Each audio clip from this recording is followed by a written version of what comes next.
Good morning, aspirants. It's 18th of November today, and I welcome you all on today's edition of What to Read in the Hindu newspaper.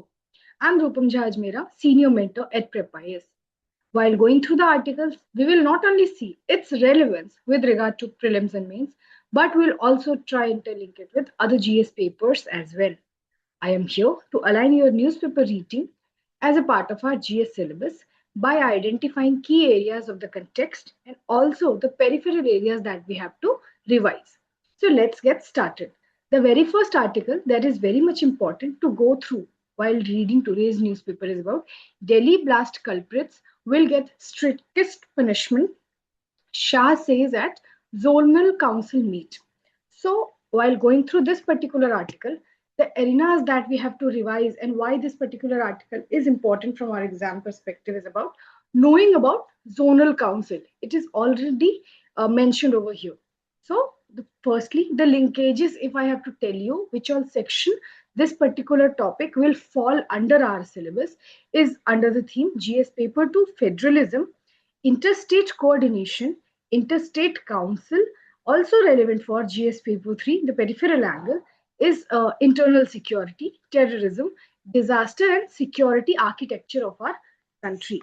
The key theme that has been discussed over here is strengthening interstate coordination on counter-terrorism activities, center-state security mechanisms, and other arenas that has been discussed over here, the disputes arising between other states. For instance, Satluj-Yamuna link between Haryana and Punjab. So, prelims perspective, we need to know about composition and function of zonal councils, knowing about NIA and its mandate, by which act and when it was formed, difference between zonal council and interstate council. For mains perspective, the same article is to be seen through the lens of evaluating center-state cooperation in internal security, how interstate bodies mitigate terror threat, role of NIA, intelligence sharing, federalism, and tensions arising because of that. This is how this particular article is very much relevant for our exam perspective from today's edition of the Hindu newspaper. The next important article that is there in the paper and that catches our attention is about Ladakh, and the people of Ladakh are demanding it to give a complete statehood and put it under 6th schedule status. So again, when we'll map this particular article in our syllabus, this is falling under GS paper 2 federalism, special status and constitutional provisions with regard to it. Also relevant for GS paper 1 under the theme society and tribal issues. For prelims perspective, the arenas that we have to revise is about difference between 6th schedule and 5th schedule. What is autonomous council? Afterwards, the key theme that has been discussed over here is the Ladakhis are demanding for statehood, tribal autonomy in Ladakh, following its separation from Jammu and Kashmir state post 2019. Right. Then afterwards, the Autonomous District Council, which all powers have been decentralized as a part of its legislative and financial powers. Union territories versus the difference between state powers. For mains perspective, the same article is to be seen through the lens of union territories with legislature versus without legislature. You got to tell me certain examples for the same. Constitutionality of 6th schedule outside Northeast, if there is any. Governance vacuum that has arisen there after 2019 reorganization also needs to be discussed and read about. So this is how this particular article is to be seen. The next important article for the day is on editorials page, and that primarily talks about the pendency of cases in lower judiciary. The lower judiciary, litigation, pendency, and stagnation. So this is being seen as a culprit in our judicial system that is hovering for years, relevant for GS paper 2, judiciary and judicial reforms.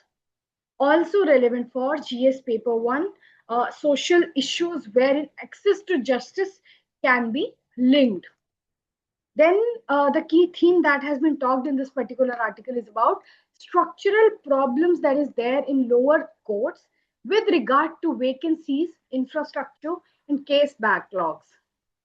For prelims perspective, we need to know hierarchy of courts, Gram Nyayalayas, and how they are being formed. What was the need of Gram Nyayalaya Act, fast track courts, national judiciary data grid.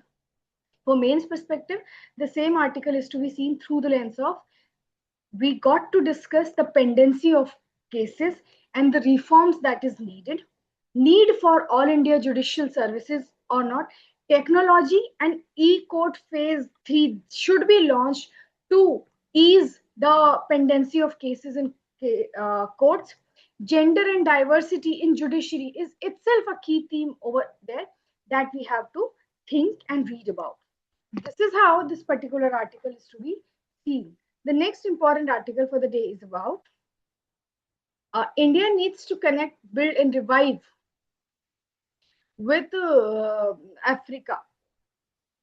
So, this particular article, when we map in our syllabus, fall under GS Paper 2, India's foreign policy and India-Africa relationship, also relevant for GS Paper 3, economy, diplomacy, and the intersection could also be linked with regard to South-South cooperation. The key theme that has been discussed over here is rebuilding India-Africa partnership through commerce, connectivity, and capacity building. For prelims perspective, we need to know India-Africa Forum, Sagar, when was it launched, the objective of it, and the vision plan for the same. Line of credit and EXIM financing, African Union entry during India's chairmanship of G20, which was held in 2023. For mains perspective, the same angle, the same article is to be seen through the lens of India's strategic interest in Africa, Indo-Pacific, African maritime, also the relevance of Africa altogether with regard to energy, mineral development and partnership, and also the key China factor that is hanging over there. So this is how this particular article is to be seen. The next important article that is there in the paper and that catches our attention is about trajectory of anti-rape case in India. Relevant for GS Paper 2, vulnerable sections, women in specific rights issues, criminal justice system, also relevant for GS Paper 2, social empowerment, GS Paper 3, internal security, crime against women. For prelims perspective, we need to know the recent amended criminal law of 20 Bharatiya Nyaya Sanhita 2022 and 2023, then POXO Act of 2012, then Criminal Amendment Act of 2018, concepts such as marital rape exception and age of consent.